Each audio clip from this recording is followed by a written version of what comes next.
Good morning.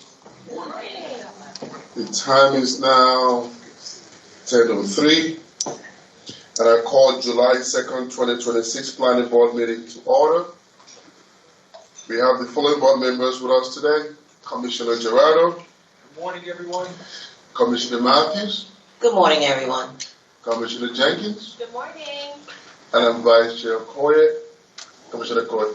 Commissioner Jenkins. Good morning. There you go. A mic check. And I'm Commissioner Koye. I welcome everybody this morning. And the weather is hot out there, but please stay cool wherever you are. We'll now move forward to the business at hand. Please note that the deadline for all participant registration and for all submission of materials and exhibit was 12 noon on Tuesday before the planning board meeting. The order of cases for today's meeting is as follows: item 2, 3, 4, 5, and 6. Before we go to the first item on the agenda, Commissioner Gerardo would like to take a personal moment. Thank you, Vice Chair Okoye. My personal moment is I want to comment on a press release that was issued by Crystal Oriata. And for the benefit of staff and for the residents, is that the Planning Board of Prince George's County is not in unity with the County Council with respect to the budget. The budget was a travesty, and any indication from Oriata, who's claiming that the planning board is united with the county council, is not. The full commission took a vote. Everybody voted unanimously in favor of taking the procedures that we did. So for Council Chair Oriata to put out a statement that it's united, it's not. It's united in the sense of we want what's best for the county. And what's best for the county is the continuation of the commission and the budget as was approved by the commission back in March. An example of Oriata's continuing campaign of disinformation. She also comments on the commission wanting a luxury building. Well, she probably doesn't understand the history of it. The history was we was to build initially a brand new building, and we purchased land. And then the council at that time suggested that might be too costly. What came available were 2 buildings that were being sold by the University of Maryland. And the commission went ahead and purchased those buildings. Now, what happened with that is Chair Oriata strong-armed then Chair Darrell Barnes to lease that building to the school board. It's going to bring in revenue of $1.6 million. The problem is it's affected the ability for all of the commission's employees from Prince George's County from being together in one building. That was the idea. We were going to move everybody there. Now that is up in the air. So I just want the employees to know that the full commission, including this planning board, are not in favor of the current budget situation. And we believe that the court was absolutely correct in issuing the temporary restraining order. And I just pray that come September that it will be a final. That was my statement. Thank you. The first item on the agenda is item number 2, draft minutes of June 25th, 2026. We'll look for a motion to approve this minutes of June 25th. Move approval. Second. We have a motion by Commissioner Gerardo and a second by Commissioner Jenkins. We'll now call the roll. Commissioner Gerardo. Vote aye. Commissioner Jenkins. Aye. Commissioner Matthews. I vote aye. And I vote aye as well. The next item on the agenda, item number 3C, Office of the Planning Director, municipal notice for legislative drafter request hearing. All right, good morning, and for the record, James Hunt, Acting Planning Director with the Prince George's Planning Department. I'm here before you today, and I apologize for the feedback. All right, is that better? There we go. All right, so I'm here today before you today on behalf of the Planning Department. We have a process that's currently in place when it comes to legislative draft of text amendments that are coming from the county council, and so the district council. And as a part of the process, it's not written down within or documented within the zoning ordinance regarding notification to all the municipalities within Prince George's County, in particular those that are in the Maryland-Washington Regional District that's in accordance with the land use article. And so what the Planning Department is asking is for direction from the Planning Board on to allow us or require us to provide those notices to all 26 municipalities that are in Prince George's County. The intent is to ensure that they are participating as a part of the legislative drafting process to get their input. And so in the process itself, it requires us to provide a staff report and action within 21 days of getting notification of that legislative draft. And so our process, what we're looking to do is as soon as we receive that information, we want to provide that over to all those municipalities, give them an opportunity to give us feedback on that legislation. It's not requiring that they have to give us feedback, but it gives them that opportunity to do so. Right now, we don't have that, or we're not doing that.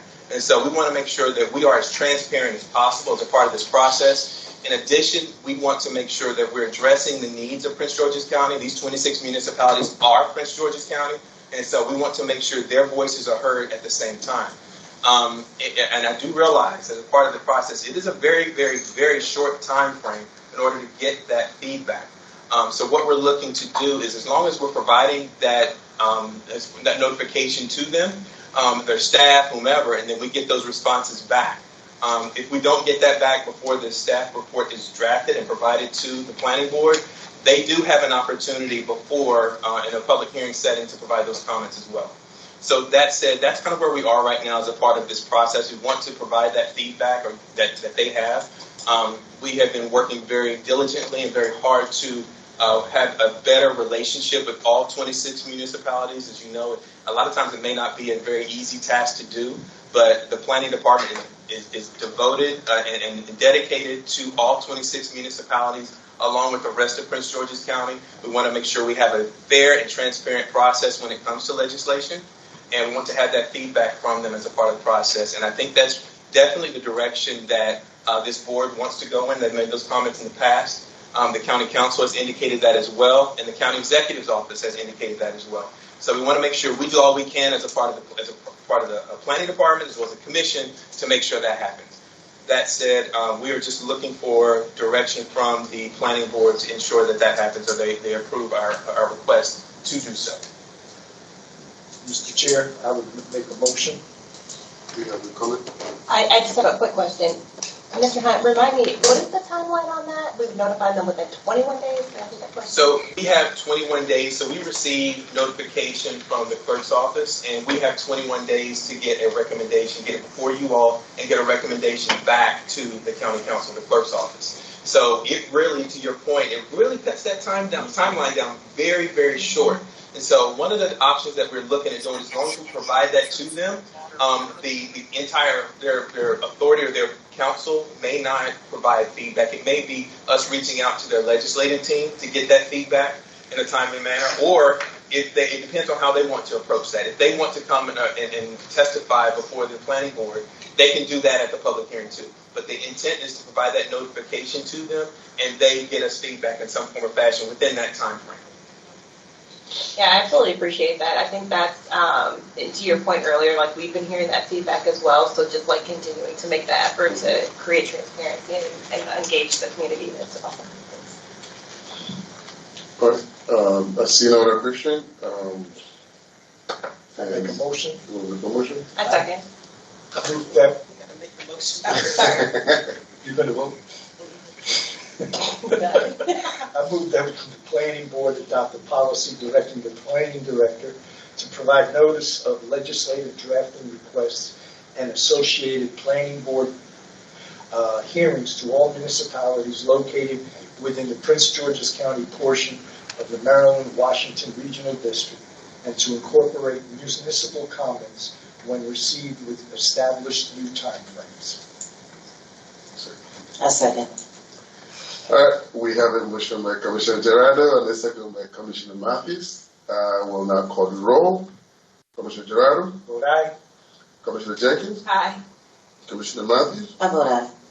And I vote aye as well. Ayes will have it. We will now move to the regular agenda items. The first item on the agenda for today is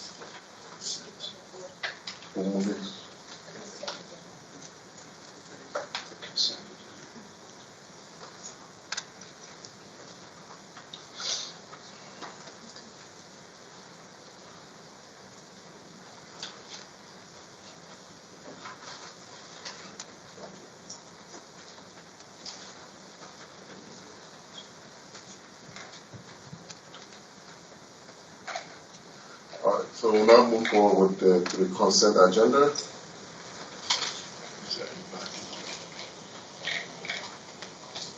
Is there anyone who wishes to oppose the staff recommendation on the consent agenda items? Any board member who wishes to discuss these items? We'll look for a motion. After consideration of the record, Mr. Vice Chair, for items 4A and 4B, I move adoption of staff's findings and approval of the items on the consent agenda in accordance with the recommendations of staff. A second. All right, we'll have a motion by Commissioner Gerardo and a second by Commissioner Matthews. Calling the roll now. Commissioner Gerardo? I vote aye. Commissioner Jenkins? Aye. Commissioner Matthews? I vote aye. And I vote aye for the consent agenda. Regular items. Items 5. Conceptual site plan, CSP-2025-001, enclave at Marlborough Square. We will now hear from staff who will present this item. And then Good morning, Vice Chair and member of the board. For the record, my name is Emery Wang with Urban Design Sections. Number item 5 is conceptual site plan CSP-2025-0001 for Enclave and Marlborough Square. This subject application requests to amend conceptual site plan CSP-12001 for development of 62 single-family attached residential dwelling units with associated infrastructure improvement in conjunction with an existing gas station and food and beverage store. The subject property is located in the northwest quadrant of the intersection of the Rich Marlborough Road and Old Marlborough Pike in Planning Area 78 and Council District 6. The property is located within the commercial neighborhood zone. However, this application is being reviewed under the prior zoning ordinance, and his prior zoning is mixed-use transportation oriented. The original approved conceptual site plans, including owning commercial development for the subject property, and 4 lots were subsequently approved for the commercial development. Lot 1 of the site contains an existing gas station and convenience store. Under this conceptual site plan amendment, lots 2, 3, and 4 are now conceptually proposed for residential development. This application conforms to all requirements as evaluated in the technical staff report and with use allowed in the MXT zone. If this amendment is approved, subsequent subdivision and site plan application will be required for the current planned development. As a matter of housekeeping, prior to June 30th noon deadline, staff received resumes of 4 members of the applicant's team. Enters as applicants exhibits 1 through 4. Staff also submit an addendum entered as staff exhibit 1 to correct inconsistency identified on pages 7, 8, and 12 of the technical staff report.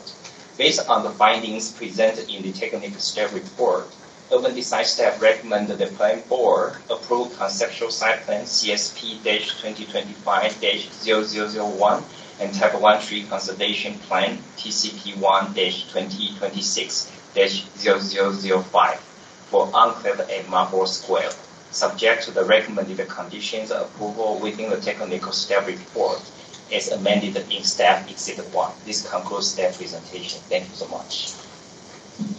Thank you so much. Mary, any question for staff from the planning board? None. I see none. That's what we have from applicants and attorney. Mr. Rob. Before you start, if we could get you started. I want all persons who intend on providing testimony on this item, please stand and raise your right hand.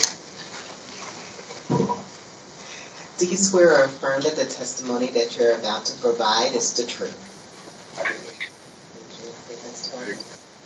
Thank you. Thank you.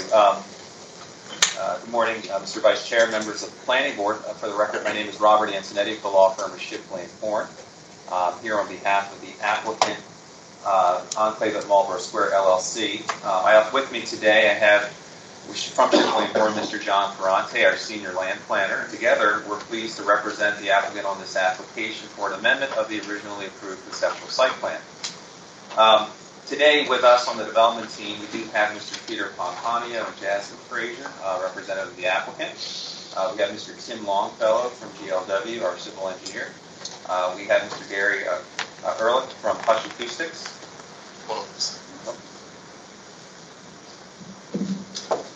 Okay, thank you. Should I start again? How far did you go? Not very far. Again, for the record, my name is Robert Antonetti of the law firm of Shipley & Horn, here on behalf of the applicant. I was just introducing our team from the development side. We have Mr. Peter Pomponio and Jasmine Frazier on behalf of the applicant. We have Mr. Tim Longfellow from GLW, civil engineers. We have Mr. Gary Ehrlich from Hush Acoustics, who's available online. And also online, we have Mr. Mike Lenhart from Lenhart Traffic Consulting, Inc. Now, first, I want to take this opportunity to thank Mr. Huang for his presentation. To get a chance to work with him is really a pleasure. He is an incredibly pleasant, professional, and responsive reviewer for cases, and it's just really a fantastic employee for the commission and does a wonderful job, and this case is no exception. As you heard, and you had read in the staff report, this property was originally zoned MXT back in 2007 as part of the West Bay Sector Plan, the sectional map amendment. As you also heard, this application is an amendment of the previously approved conceptual site plan, and it was approved back in 2013. That CSP approved 4 lots, which picked one of 2 options that the sector plan recommended. The first option was mixed-use commercial. The second option was mixed-use commercial and residential. Well, the first option was carried forward through the CSP, through a preliminary plan, through 2 detailed site plans, including one for the Royal Farm Store. And despite that, those entitlements, it's been over 19 years with the original property owner, who our firm also represents, and the Addisons are here today as well. Over 19 years, they still have not found an end user for lots 2, 3, and 4. And the market is difficult, but this site has some challenges. And one of the challenges on this site is the topography. The sector plan recommends kind of a Main Street feel if you're going to do a retail type development, which means pushing buildings up along Richie Marlborough Road, having outside areas for pedestrians, pedestrian accommodations, etc. Well, the topography of this site is challenging. Richie Marlborough Road sits high, and it runs down to the intersection of Old Marlborough Pike, which sits lower. And the difference is from the north side of Richie Marlborough Road all the way down to the south side, lowest point of Old Marlborough Pike, it's a difference about 28 or 30 vertical feet. It's a gradual drop that brings you all the way down. So what does that mean? It has made it very challenging for commercial pad sites and others to want to be able to locate here to bring the property, up buildings right up to the road. It would require massive regrading and bringing on fill to raise the site. And So because of that, I think it's no coincidence that it's really sat vacant, other than the infrastructure installed by the property owner for 19 years. But today, we're here to represent option 2 in the sector plan, which is a mix of residential and commercial. Here we have the location of the location and building envelopes for up to 62 townhouses, which will be a complementary use. Will provide a 24-hour presence for this site next to the existing retail on Lot 1. And this is the first step in a 3-step process. First is the conceptual site plan, which you kind of set your bubbles, your kind of land use intensities, your land use quantities. That's followed by a preliminary plan of subdivision, which will retest adequacy of public facilities. And then the third one is a detailed site plan, which will be what it sounds like. It will show the details, the architecture, the elevations, etc. What we do know here is that the property should meet all public facility and adequacy, particularly for transportation. There was a traffic report submitted with this application, which shows that will be the case. I will mention that the property owners have invested heavily into the transportation infrastructure along the frontage of this property and nearby intersections, namely the intersection of Richie Marlborough Road and Old Marlborough Pike. And those of you who have maybe lived in the area and traveled that area historically, that was a really tough intersection. In fact, when you crossed over Old Marlborough Pike heading north on Richie Marlborough Roads, the lanes didn't even line up. Well, that has been corrected. The applicant has spent significant money making frontage improvements on Richie Marlborough Road and fixing that intersection, so you don't have that situation anymore. There's also been a contribution towards a light up at Brook Lane, farther up Richie Marlborough Road, which the applicant has contributed to. So there has been improvements here, including an 8-foot wide side path along Richie Marlborough Road, which will be extended as this application and the development proposed within it moves forward towards ultimate development. So with that being said, we do appreciate the staff's recommendations, including the revised findings, as well as the conditions of approval.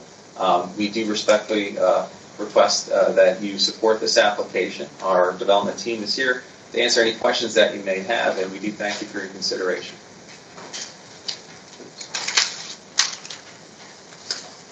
Thank you, Mr. Tonetti. Any questions for?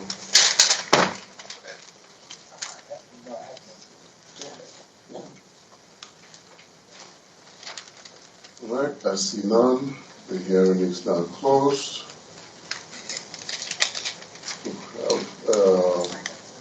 No one signed up. All right, I see that no one signed up. Do we have any deliberations? What's your pleasure, planning board?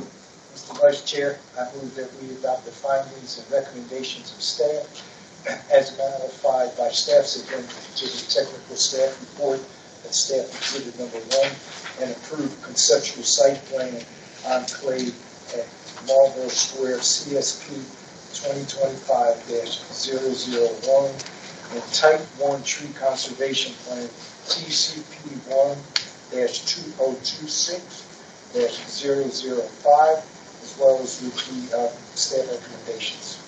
A second.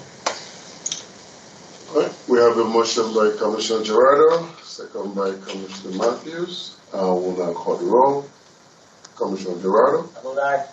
Commissioner Matthews. I vote aye. Commissioner Jenkins. Aye. And I vote aye as well. The ayes will have it. Thank you. The last item on the agenda is item number 6, Office of the Planning Director, legislative drafting request LDR-142-2026. We'll now hear from staff. Ms. Gomez. Vice Chair and members of the Planning Board, for the record, can you hear me? No, it's not on. It is on now. Good morning again, Vice Chair and members of the Planning Board. Natalia Gomez with the Planning Director's Office. For the record, I'm presenting legislative drafting request LDR 142-2026. Next slide, please. The purpose of this LDR is essentially to reconcile the zoning ordinance with the state law and setting for general regulations for permitted accessory dwelling units in the county. So the General Assembly adopted a bill HB 1466, which requires that counties and municipalities with planning and zoning authorities should adopt local law authorizing accessory dwelling units by October 1st, 2026. So what this bill does is basically reconciling what HB 1466 mandates to the plan, Prince George County. Next slide, please. The first thing that this bill does, the LDR does, is introduce a definition for what accessory dwelling units will be, and what we did was we used the definition provided in the bill. We essentially just mirror the definition that they proposed, which is essentially an accessory dwelling unit will be an accessory, that's a secondary dwelling unit to the principal detached dwelling unit, and it will be subordinate in use to the principal use. It cannot be greater than 75% of the existing structure, and it can either be separate from the existing primary detached dwelling unit, or it can be attached. It can be very implied, but we want to clarify for everyone that accessory dwelling unit is considered as an accessory use, will not be a principal use, and that's how it will be treated in the use table zone. Accessory dwelling units will be permitted by right. That's what we are proposing, except in the clear zone, which is actually an overlay zone that had military restrictions, so it needs a special exception due to its particular conditions. HB 1466 says that ADUs should be excluded for the calculation of net density, so that will not affect the net density of the lot where they will be located. Next slide, please. As for proposed standards, we also use HB 1466, give the municipality some flexibility to determine the proposed development standards, but also it gives a framework of up to what extent municipalities can regulate and cannot. So based on what the bill says, we actually the sponsor drafted, determined that only ADUs will be permitted only where principal use is a single-family detached dwelling. Now, again, going back to the definition, we make sure that the 75% size limit will make sure that the ADU unit will remain subordinate to the main structure, so it will not be outstanding, or just to make sure that there will be the neighborhood character will be maintained. In the same manner, there will be a maximum height of 22 feet. However, the ADU may not exceed the height of the principal dwelling. So there is these two possibilities. Again, going back to respect the dominance of the side features of the lot. Also the HB 1466 mentions that ADUs should be permitted in non-conforming lots. So we are bringing that here too. We are permitting ADUs in lots that have currently the non-conforming status. We also included additional requirements for ADUs in the resource conservation overlay. It's not a zone. It's not a zone. There is a resource conservation overlay, which is basically based on another state law called the Critical Area Act. So we are using two state laws here. Critical Area Act and HB 1466. Next slide, please. The county has an ongoing task force for discussing accessory dwelling units, and they are working on a recommendation report that is in progress. So once we have this recommendation report, we will be reviewing it and doing some policy decisions and probably doing some future amendments based on their recommendations. I want to clarify to the board that this LDR that we're bringing here is the initial steps. that first of all will bring us into compliance with the state law. So it's not the final bill. This bill needs additional work and conversation with the stakeholders. What we're doing here is basically bringing into compliance what the state law that says that we need to have an enacted ordinance for ADUs by October 1st. And based on the legislative calendar, this is basically the last day we have to move this LDR so it can be presented and introduced in the county council. But again, I want to emphasize to everyone that this is still a work in progress. We will be reaching out to stakeholders. We will be speaking with the sponsor. Obviously, we will be hearing from the task force and receive any recommendations. We will evaluate those as a policy from the policy standpoint and add future amendments, which is the second bullet. Future amendments that can go to either the zoning ordinance, to the subdivision regulations, and they can even go to other subtitles of the county. Because we have received comments regarding enforcement that they are located in other parts of the Prince George County Code, about rentals that also are in other subtitles that are very, we think that they need to be evaluated. We have received comments about parking, which HB 1466 determines that before we can decide and regulate parking, we need to have a study, county-wide study. So that's something that will come in the future as well. I do have my comments on the parking, and it's just what I want to lay down here is that future amendments will come, but it's too early to know where or what type of amendments. Again, the department is open for discussions and open to suggestions of how we can move these ADUs forward and implement them in the more smooth manner as possible, because we understand that the county has a different developments. We have suburban, urban, rural, and all of them have different typologies, different situations, different type of dynamics. But we are just following what the state law says, that it says that ADUs will be permitted in any lot that has a single detached dwelling unit. With that, next slide, please. We have very minor amendments. It's just more technical amendments that to make sure that the bill is consistent with the way that the zoning ordinance is drafted. Nothing in a sense is more like technical drafting. And with that, the department recommends the planning board adopt the findings of the staff report and support LDR 142/2026 with the amendments in staff. Okay, thank you for the report. Now, did you say today's the last day?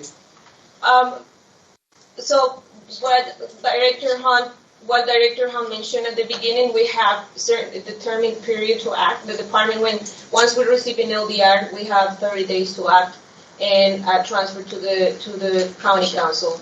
So technically it is tomorrow, but because it's holiday, today it's from the planning department standpoint.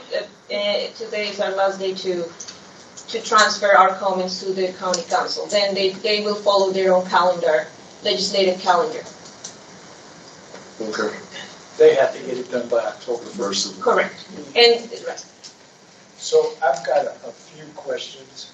So would the ADU include someone who has a house with a separate basement? Would that be considered an ADU? It's a single-family house, and because that's something that's happening, especially up in around Hyattsville, Riverdale, where you have a single-family house, but they have a separate entrance and a separate bathroom. So would that be considered an ADU as well? it might be as well, yeah. Okay. As soon as it has its separate entrance and it matches what the definition is, yes. Mr. Hunt. Yes, I agree with Ms. Gomez as well on that. And the other thing, I know with the backup material, we did get a letter that I saw from College Park. Did you get it from any other municipalities? From municipalities, none. We only got it from College College Park, and we actually met with them. We had a meeting with College Park, and we went over every single one of their concerns. Okay, yes. Thank you. Thank you, Ms. Gomez. I have nothing else. Any other questions? No. I see none.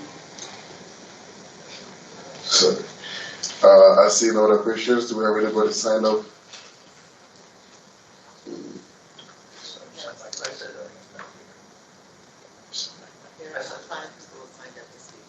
Oh. Speak up, please. We have Mark. Is it Mark? Step up, Mr. Mark. Thank you. I'm Mark Schroeder, address 4909 Muskogee Street in College Park. I'm here to support the proposed LDR. The legislature has given the county a very strong mandate that the owner of a single-family property should, as a matter of right, be able to build an accessory dwelling unit on that property. I was, as a citizen of College Park, I was very disappointed in the action of the College Park City Council in requesting basically the ability to create a fair amount of sludge between the property owner and the actual right to build. In fact, they would not have the right to build in general. The idea that there should be some different rule for communities with a college in them, which is, I think, going to be advocated, is, I think, not going to help College Park any. We need it. We need more rental housing in College Park, and we need it, in fact, not to be owned by absentee owners. So the idea that a homeowner should be able to put an accessory dwelling unit on the property is, to me, a very good idea for all the neighborhoods at College Park. And I want to assert that value and to urge the planning board and the county to remain in conformity with legislative intent. Thank you, Mr. Mark. Mr. Mark, exactly. There's somebody. Go ahead. Mr. Mark, I just wanted to tell you that Will Dorner used to be a member of the planning board, and he and I had approached the council before the state intervened and then put a bill. We've been arguing for ADUs for a while, because if you go to Portland, if you go to San Francisco, you see a lot of ADUs, and that is especially helpful for seniors who may have a very large home that they don't need that large, need to have such a large home. They could build a smaller ADU in the back, and they could rent out the front. And so we've supported it for a while, and I do support this legislation as well. Thank you, Mr. Mark. Do we have Carlos News? Carlos News. Yeah, I'm gonna defer commentary to my director, Miriam Bader. Very well. Michelle Bailey. Let's see. She also is deferring comment to me, Miriam Bader. Very well. Now we can go to Miriam Bader now. Thank you. Thank you so much. My name is Miriam Bader. I'm the Director of Planning and Community Development for the City of College Park. And first off, I want to thank Director Hunt and the Planning Board for unanimously approving the municipal notice for a legislative drafting request. As one of 26 municipalities, College Park thanks you for that. So thank you very much. I was very happy to see that. What I want to do, you were all given supplemental material the City of College Park submitted, and I hope you had a chance to review it. But for the record, and with your permission, I'd just like to read into the record the letter from our city manager. Okay. Dear members of the Prince George's County Planning Board, on behalf of the City of College Park, thank you and the Maryland National Capital Park and Planning Commission staff for your work on legislative drafting request LDR 142-2026 concerning accessory dwelling units.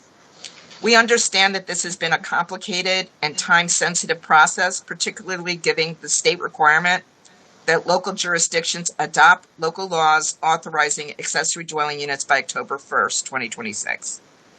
Over the last several months, and indeed over the last 2 years, the City of College Park has participated in meetings and other opportunities to discuss why accessory dwelling units are important to our community and to other communities throughout Prince George's County. Attached is a letter from the Mayor and Council dated June 2nd, 2026, that's identified as Attachment 1.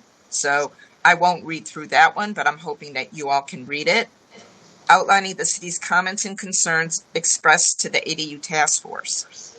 We appreciate that several of those comments have been addressed, at least in part, in the proposed legislation. We also wish to express our gratitude for the opportunity to meet with Maryland National Capital Park and planning staff on June 23rd to discuss the draft legislation and to gain a better understanding of its provisions. As the planning board is the first stop in the legislative process, the city would like to preliminarily identify several issues and considerations that we hope to address further as the legislation moves forward. The first item is the approval process. The city requests additional clarity on the approval process for accessory dwelling units, including whether approvals will be administrative or subject to additional review. A clear and predictable process will help residents, municipalities, and county staff understand responsibilities and expectations. We discussed our concerns regarding ADUs with State of Maryland staff who worked on the ADU legislation, and they recommended we consider special exception review. The City Council supports this request. Item 2, minimum lot size, lot coverage, and unit size.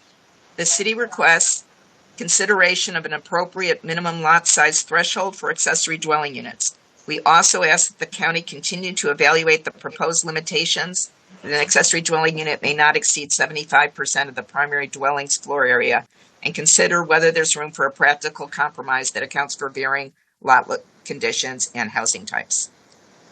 Off-street parking. The city understands that future parking requirements may be informed by a parking study. We request clarification on how the study will be conducted, which objective factors will be considered, who will be responsible for completing it, and how will municipalities be included in the process. The city is conducting a parking study in fiscal year 2027, and we want to ensure that our process may be considered in the requirements for College Park. Flooding and environmental considerations. We appreciate that staff has addressed certain concerns relating to flood-prone areas and environmental constraints. The city supports continued attention to these issues to ensure that accessory dwelling units are located and designed in a manner that protect public safety and environmental resources. The city would ask that neighborhoods such as our historic Lakeland community that have been harmed by many of the urban renewal projects undertaken by given special consideration and relief when under review of environmental standards. Owner occupancy and rental restrictions. The city requests further discussion of whether owner occupancy requirements or similar zoning context provisions are appropriate for accessory dwelling units. We also ask that the county consider short-term rental restrictions for both the primary dwelling and the accessory dwelling unit. And we understand that staff that this issue may be addressed through enforcement provisions. Next item, licensing, registration, and enforcement. The city looks forward to working with county agencies and other stakeholders on licensing, registration, and enforcement procedures. We also request that municipalities be included in any future enforcement discussions, given our direct role in responding to neighborhood impacts and resident concerns. And our final item that we would like you all to be aware of is amnesty framework. The city appreciates the draft legislation address an amnesty framework and supports continued refinement of that framework to ensure existing units are evaluated fairly while maintaining health, safety, and code compliance standards. The City of College Park is committed to continuing to work with the county as this process moves forward. We understand that this is not a final document and there will be additional opportunities for refinement. We appreciate that the Planning Board's consideration of this item on July 2nd, and we thank you for the opportunity to provide preliminary comments on an ordinance that will affect not only College Park, but communities throughout Prince George's County. And as a question to staff, I'm just wondering where this is going forward. My understanding is that now this goes to the county council, but will it be, what kind of time frame can we look at for that? And will it be going to a subcommittee so that we can be aware of being able to participate in the process as it moves forward? I'm not clear on, is there a break with county council in August, so we're looking at September, or just if you guys can answer those questions of where this is going forward. Thank you. Thanks, Ms. Maynard. Thanks for your presentation. I'll have the staff answer that question. Yes, Ms. Bader, Director Bader. So we are going to transmit, the department does a transmittal to the county council no later than tomorrow by our deadline given in the zoning ordinance. Then the county council will have 2 weeks. That's I'm briefly summarizing the legislative calendar, but I just want to say that the county council has its own legislative calendar to introduce and present bills. This is an estimation that we roughly did from the planning department, and it's within the next 2 weeks they have to have a first reading of these LDR that actually will receive a bill number. The county council needs to assign a bill number to this LDR, and then they will need to have a first reading and refer it to committee. They typically do that within 2 to 3 weeks.